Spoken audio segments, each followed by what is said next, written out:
Okay, I am going to do a page out of the Be Still and Know That I Am God coloring book. I already have my plastic sheet down here. I always put a plastic sheet underneath just to protect the surface. This is the page I'm going to be doing, and I'm going to turn it upside down to me so that once I put you turned around on the wooden spoon, it'll be upright to you. I am going to just grab Prismacolors and just start blending. This is also how you would blend ribbon. It's how you would blend banners. It's blending water. Okay, I'm going to put you upside down on this spoon now. So it's actually, see, that worked rather well. It's actually what the blending technique for most anything that you do. So I just want you to see I can go from one color to the next, and it's just going to blend just fine.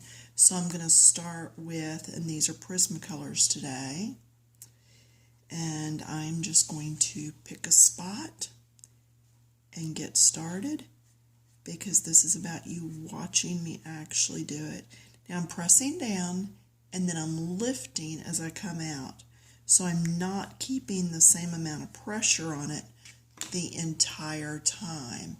So if I blow this up, you can see it's darker here and lighter as I go.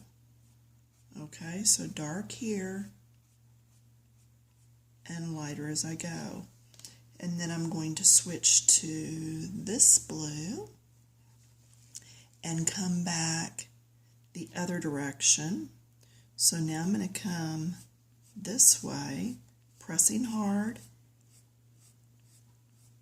and then lifting as I go into the darker color. And I can actually take this color because it's lighter and blend up into all of this. And it's just really going to help that blend.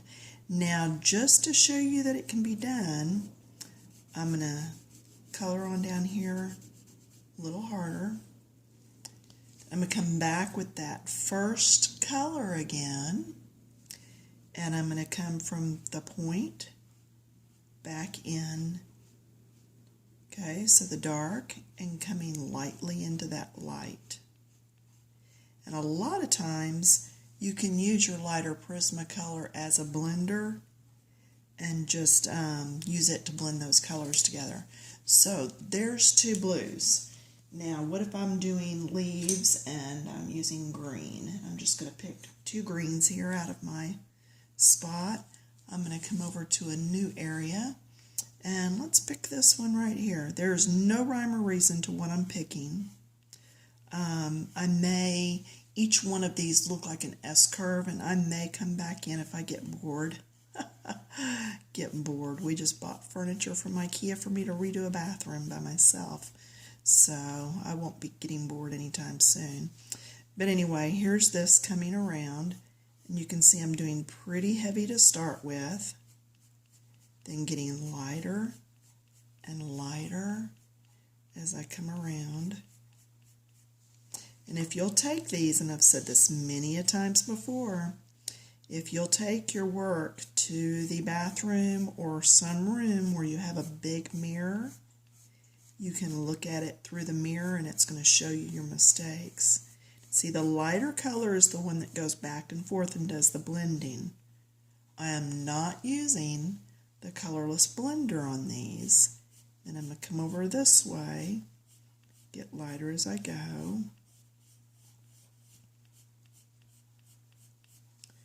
then I'm going to go back to the first green that I had. In case I did not show you that last green, it's that one.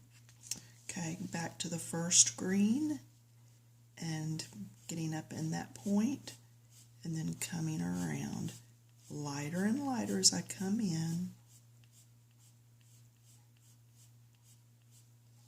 Okay, if it had not blended very well, I could have come back with the light one then and gone over that again. Let's say I want that blue a little deeper in there. I can come in and pick a deeper blue. Now I'm not trying these colors out first to make sure they go well together. You should try them out first or have your color swatches. But I'm just kind of grabbing stuff and see I'm very light into it, but very dark at that very tip. And see how it makes it look like it's more recessed. See the difference in this one and this one? So now I'm going to come up into this one. And I'm turning my paper so that it is easier for me to pull into the area I'm going in. So turn your books or your sheets to where it's more comfortable for you to color. Now see how that just added so much depth.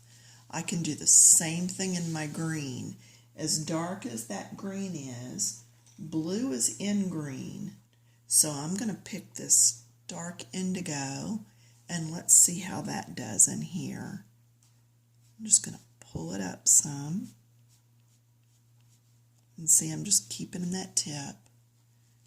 Now, there's not a whole lot of difference, but there's some. So let's come do this one. And it's because blue and yellow make green that I can use a blue to really set that back. All right, so you might say this is like a little study on color. Let's find another one. Let's do this one right here for you. And let's go to some reds. So I am going to pull, let's actually do some red and some orange together. That's always fun. And I'm going to mix a yellow in the middle, because what if you have a spot that you're really wanting to get a lot of different color in? So I'm going to do the yellow in here. And I can go pretty dark on this yellow because it is a light color. And you will notice some of your color pencils are softer than others. So here, now I'm going to lift as I go into that yellow. And that's still a very, very drastic change. That's not well blended at all. And that's a time when we're going to come back with that yellow and really use that yellow to help blend that. But see, if I get lighter and lighter, that's not too bad. Okay, so it just really depends on the amount of pressure you're putting on the paper with your colored pencils. Okay, and that was that orange. I'm going to go to a red. And I'm going to turn my paper so it's more comfortable for me to be coloring. I'm going to come on around this loop.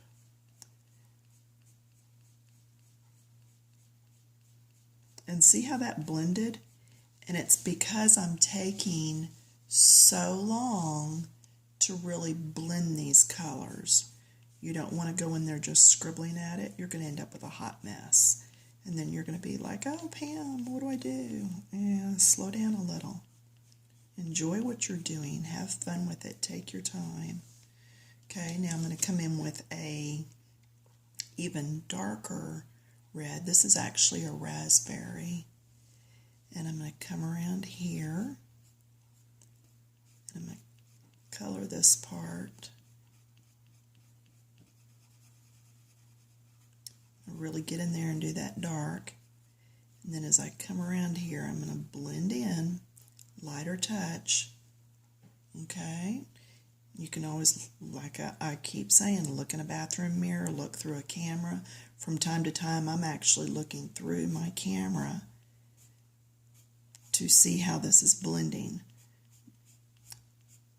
Your naked eye tends to fix things. Now I'm going to come back to my first yellow. Whereas if you look through a camera or in a mirror, not so much. So, and see, I'm having to work with this, but it is blending. Okay.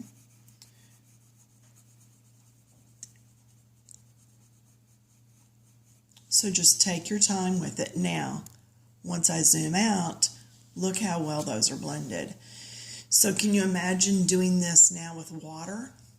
You know, just doing the waves lapping up.